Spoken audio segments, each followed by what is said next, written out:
आपने तो पूरा बखिया उखेड़ दिया जी उनका, मुखिया जी का। और सूची से एक एक आदमी से इंटरव्यू ले लीजिए, पता चलेगा किसी से 10,000, किसी से 20,000, किसी से 25,000 उस पर FIR हुआ, पैसा रिकवरी हुआ। और इससे बड़ा प्रमाण क्या हम दे सकते हैं? रिकवरी भी हो गया। रिकवरी हो गया 8 लाख रुपया पदाधिकारियों को उस मकान को दिखा करके, और उन्होंने राशि का निकासी कर लिया। ऐसे ये तो बड़ी बात बता रहे हैं। गंभीर विषय है। चुनाव तो EVM से हुआ था। चुनाव EVM से हुआ तो EVM में तो 647 मत नहीं था ना, 2400 वोट अतिरिक्त जोड़कर और उसे विजयी घोषित कर दिया गया। दोस्तों नमस्कार, मैं हूं पवन चंचल और आप देखना शुरू कर चुके हैं जनजोश न्यूज़। देखिए अभी मेरी मौजूदगी है गया जिला के टनकुप्पा प्रखंड के भेटौरा पंचायत में, और हमारे साथ मौजूद हैं सुरेंद्र जी।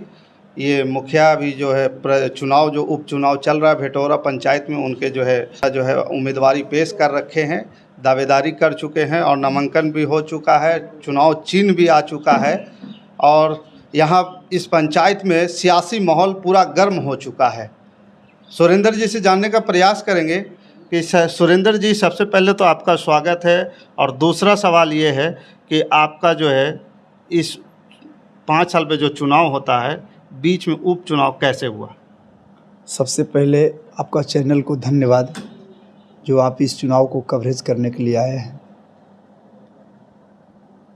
यह कहते हुए खुशी भी हो रही है और दूसरे एंगल से गम भी हो रहा है, क्योंकि सरकार चुनाव 5 साल के लिए कराती है, लेकिन कुछ भ्रष्ट पदाधिकारी, कर्मचारी एवं यहाँ के जो जनप्रतिनिधि था वह भी भ्रष्ट और करप्ट था, और भ्रष्ट आचरण की वजह से आज यहाँ चुनाव हो रहा है।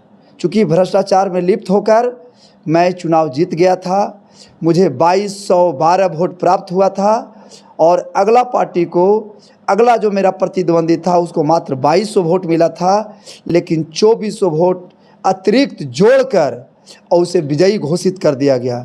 मैं उस बात को लेकर न्यायालय में अपना अर्जी दिया। न्यायालय में इस सारी बातों को 24 वोट कैसे ऐड कैसे हो गया, ज़्यादा कैसे हो गया? गलत करने, चोर के दाढ़ी में तिनका होता है। अब कैसे ऐड किया इसके जवाबदेही तो जो ऐड किए वो जानेंगे, ये तो मुझे पता नहीं है। लेकिन ये प्रमाण है कि सारा डॉक्यूमेंट, मतदाता रजिस्टर से लेकर के पीठासीन पदाधिकारी का जो डायरी होता है, सब चीज़ में 6047 मतदाताओं में ही अंकित है। 6047 मतदाताओं ने अपना हस्ताक्षर किया। तो प्रावधान है कि जब 6047 मतदाताओं ने मतदान किया तो 6048 नहीं हो सकता है, क्योंकि जितना टर्न आउट किया उससे ज़्यादा वोट नहीं जा सकता है। तो एक उसका नियम है, प्रक्रिया है, उस प्रक्रिया के तहत तो उतना ही निकलेगा, उतना ही निकलेगा। लेकिन प्रश्न ये है कि 6047 मतदाताओं ने मतदान किया, लेकिन काउंटिंग 6071 का किया गया। ये बहुत गंभीर विषय है। चुनाव तो EVM से हुआ था। चुनाव EVM से हुआ तो EVM में तो 6047 मत नहीं था ना। तो ये इतना बड़ा जो आप लोग जो भेद खोल दिए, इसमें तो जो EVM पे सवाल उठ रहा था कि EVM में गड़बड़ी होता है, तो आप तो साबित करवा दिए जी। नहीं, EVM में गड़बड़ी हुआ नहीं ना। हाँ। ये तो जो भ्रष्ट पदाधिकारी थे, हाँ। जो यहाँ के प्रतिनिधि भ्रष्ट था, ये दोनों को तालमेल के वजह से, और प्रपत्र 20 का पार्ट 1 जो भराता है वो कलम से भराता है, उसमें जहाँ उसको मात्र 98 वोट आया था वहाँ 122 अंकित कर दिया। इसमें EVM का तो दोष है नहीं। मैंने कभी EVM पर ब्लेम किया नहीं कि वो जो फॉर्म आता है प्रपत्र बिल्कुल 21 बोले ना। हाँ, नहीं 21 नहीं, प्रपत्र 20 का पार्ट 1 अच्छा, जो रिजल्ट सीट भराता है, EVM के बटन, रिजल्ट बटन दामने के बाद प्रत्येक उम्मीदवार का कितना वोट रहता है उसमें अंकित किया जाता है। उसी में मात्र उसको 98 वोट आया था। मतलब कि वोट बाहर निकलने के बाद जोड़ते समय ये अंकित कर दिया गया, टोटलिंग करते समय। अब उसको जोड़ दिया। जब मैंने रिकाउंटिंग के लिए आवेदन दिया तो इन्होंने रिकाउंटिंग किया नहीं। ये भ्रष्ट जो पदाधिकारी थे उन्होंने लिखा कि मैंने काउंटिंग कर दिया, और सर्टिफिकेट जब देता है कोर्ट में तो लिखता है कि आवेदन इन्होंने दिया ही नहीं। ये साक्ष्य है।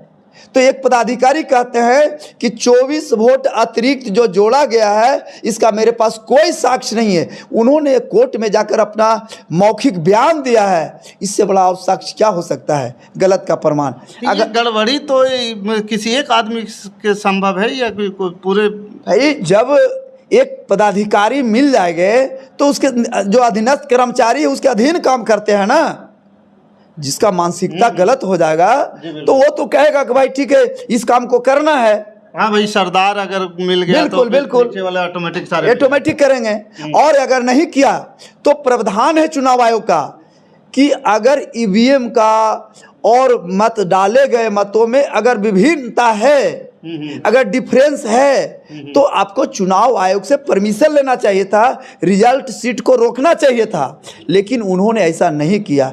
दूसरा प्रोविजन है कि ईवीएम में रिकॉर्ड किए गए मतों की लेखा भाग संख्या 1, जिसमें जो वोट डाला जाता है, जिसमें पीठासीन पदाधिकारी हस्ताक्षर करते हैं, उसका पार्ट 2 होता है। उसमें चुनाव का मार्गदर्शिका में स्पष्ट अंकित है कि अगर डाले गए मतों में और रिजल्ट शीट में डिफरेंस आता है तो पार्ट 2 भरा जाएगा। उसमें गणन अभिकर्ता जो इलेक्शन लड़ रहे हैं वो अभ्यर्थी और रिटर्निंग अफसर सबका संयुक्त हस्ताक्षर होगा। अगर ऐसा उन्होंने होता, अगर ईवीएम में गलत होती, अगर गड़बड़ी लोग नहीं करते तो फॉर्म फिल करते। अगर वो फॉर्म फिल नहीं है, वो फॉर्म फिल है तो आज भी वो बता दे। अगर वो बता देता तो कोर्ट से चुनाव हम हार जाते, कोर्ट से हम केस हार जाते। तो ये तो कुल मिला जुला करके अधिकारियों की वजह से ये सारे बिल्कुल इसमें कहीं कोई दो मत नहीं है। उस समय के जो तत्कालीन प्रखंड विकास पदाधिकारी सह रिटर्निंग पदाधिकारी इंद्रानी कुमारी थी, उनके तालमेल से, उनके मिली भगत से, और यहाँ का जो अनीता देवी थी उसके पति दिलीप यादव थे, ये दोनों में तालमेल करके और एक साजिश के तहत जिस तरह से द्वापर में अभिमन्यु को मारने के लिए एक चक्रव्यूह की लड़ाई रची गई थी, उसी तरह से एक साजिश रच के और मुझे चुनाव हराया गया था। तो इस बार तो अभिमन्यु, अगर आप अपने आप को अभिमन्यु मान रहे हैं तो फिर तो आपने तो पूरा चक्रव्यूह तोड़ दिया। नहीं, हमने कोर्ट तक जो लड़ा मैं लड़ा, लेकिन अब जो है से यह लड़ाई जनता के बीच में है। अब जो महान यहाँ की भेटौरा पंचायत के ये कोर्ट में जो अभी चल रहा था, तो कोर्ट में एक बूथ पर ये गड़बड़ी थी कि पूरे पंचायत पे? बात समझिए कि जिसकी नीयत खराब है, अब कहाँ कहाँ गड़बड़ी किया है इसका कोई मेरे पास प्रमाण नहीं था। इसलिए कोर्ट को मैंने कहा कि जो रिटर्निंग पदाधिकारी थे उनको ऑनेस्टी से काम करना था, लेकिन उनकी ऑनेस्टी झलक नहीं रहा है। इसलिए पूरे बूथ पर चुनाव होना चाहिए, पूरे पंचायत की चुनाव होना चाहिए। चूंकि जो मेरा प्रतिद्वंदी था वो अर्जी लगाया था कि एक बूथ पर, पहले तो चुनाव होना नहीं चाहिए था। चुनाव नहीं कराने के लिए 30 तारीख तक उन्होंने अपना अथर्क प्रयास किया, अपना तन धन बल बुद्धि विवेक सारा अर्पण कर दिया, लेकिन उसका एक नहीं चला। और न्यायालय के द्वारा 1/7/2025 को निर्देश दे दिया गया कि चुनाव नहीं रुकेगा, चुनाव होगा और भेटौरा पंचायत के सभी बूथों पर चुनाव होगा। चलिए, अब तो चुनाव हो रहा है, अब आप लोग मैदान में भी आ चुके हैं, कमर कस चुके हैं, चुनाव चिन्ह भी मिल चुका है, अब माहौल क्या लग रहा है? देखिए, मैं भ्रष्टाचार के खिलाफ चुनाव लड़ रहा हूँ।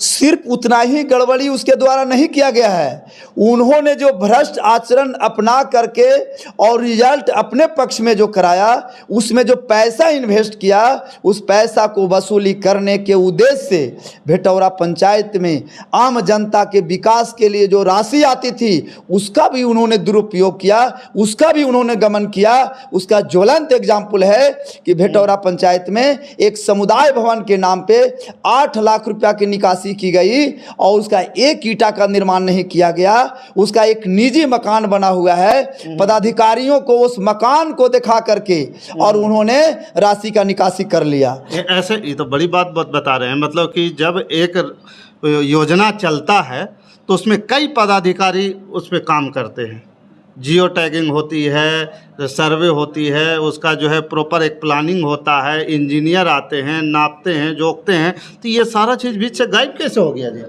देखिए, भ्रष्ट जो व्यक्ति होता है वो अपने छल प्रपंच से अनेकों लोगों को अपने जाल में फंसा लेते हैं। अगर उन्होंने ऐसा नहीं करता तो आज एक बेचारा गरीब इंसान जो गरीब अपने बच्चा को पढ़ाता है 20 साल 25 साल और कंपटीशन से नौकरी लेता है, वैसे लोगों की यह बर्बाद करके रख दिया। आज उसकी नौकरी चली गई, प्रपत्र का गठित हो गया, उस पर FIR हो गया। अगर मेरी बात FIR हो गया, पंचायत सचिव पर FIR हुआ, जो इस योजना का अभिकर्ता था, जिन्होंने पैसा निकाल कर इस व्यक्ति को दिया था, उस पर FIR हुआ, पैसा रिकवरी हुआ। और इससे बड़ा प्रमाण क्या हम दे सकते हैं? नहीं, रिकवरी भी हो गया। रिकवरी हो गया 8 लाख रुपया सरकार के खाता में पैसा जमा करना पड़ा। अब ऐसे भ्रष्ट लोगों को भी हमारे पंचायत की जनता पुनः अगर मतदान करती है तो भाई हम कुछ नहीं कर सकते हैं। ऐसे लोगों को तो मतदान नहीं करना चाहिए। अब देखिए, अब बात आती है विकास की, मुद्दा की बात आ रही है, तो आप एक घोटाले की बात उजागर कीजिए कि जो है सामुदायिक भवन का घोटाला हुआ। इसके अलावा और भी कई सारी योजनाएं आती हैं, मनरेगा है, आवास योजना है, आपका बहुत सारी चीज़ें हैं, नली है, गली है, चेक डैम वगैरह बहुत सारी चीज़ें बनती है, छठ घाट निर्माण होता है, उन सब का क्या विकास? मैं बता दूं कि मैं नहीं बोल रहा हूं। एक अपना इंटरव्यू में मुखिया पति दिलीप यादव जो वर्तमान में प्रत्याशी है, उन्होंने कहा कि मैं 10 साल से कार्यकाल चला रहा हूं, ईमानदारी से चलाया हूं और पूरे पंचायत में काफ़ी विकास किया हूं।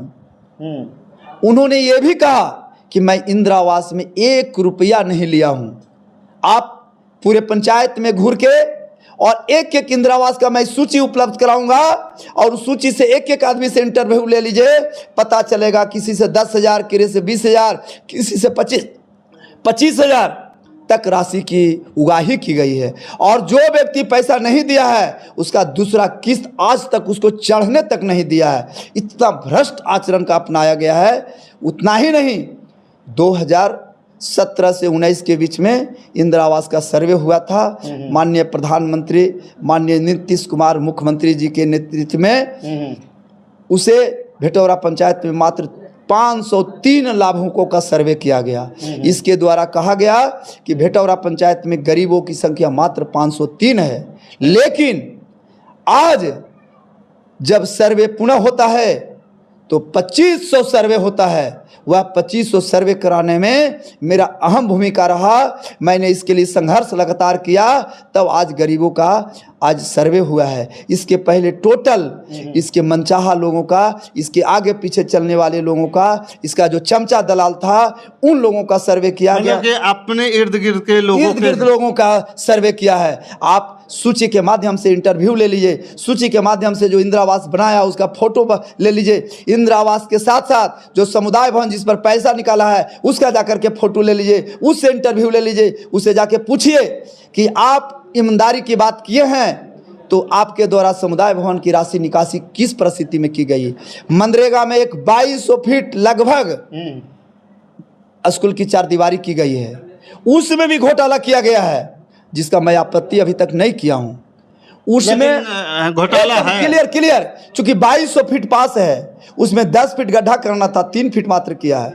12 mm का रड देना था, मात्र 8 mm और 10 mm का रड दिया है। घोटाला तो घोटाला ही घोटाला है, सिर्फ कहने के लिए ईमानदार है। यहाँ तक की बता दूं कि 6 नंबर वार्ड में उसका घर हुआ, मुखिया डील वो कर रहा है, प्रमुख डील वो कर रहा है, जिला परिषद वो डील किया है। उसके बाद इतना के बाद भी संतुष्टि नहीं हुई तो अपना छोटा भाई को वार्ड सचिव तक अपने घर में बनाया। ये जानता था कि मुझे घोटाला करना है। ये पूर्व सुनियोजित योजना थी इसकी कि अगर अपना घर में बनावेंगे तब चेक पर ज्वाइंट सिग्नेचर होगा और सिग्नेचर में राशि की निकासी की जाएगी और उसका गमन किया जाएगा। अगर गांव के कोई भी व्यक्ति बनता तो शायद ये घोटाला होने नहीं देता। ये घोटाला करने का साजिश थी, प्लान थी। इसके लिए अपने भाई को अपने घर में बनाया। यहाँ तक कि ये आंगनबाड़ी की बहाली आई, उसमें बाजार से सर्टिफिकेट खरीद के और अपने भाई की पत्नी को बहाली कराया। बाजार से सर्टिफिकेट खरीद के, अगर बाजार से नहीं खरीदता तो आज तो उसकी जांच नहीं होती है, जांच हो गई और रद्द हो गया और आज वह जो ऐसे आंगनवाड़ी से खत्म हो गया। आज यहाँ सेंटर दूसरे आंगनवाड़ी सेविका चला रही है। कितना प्रमाण दूं, प्रमाण ही प्रमाण है।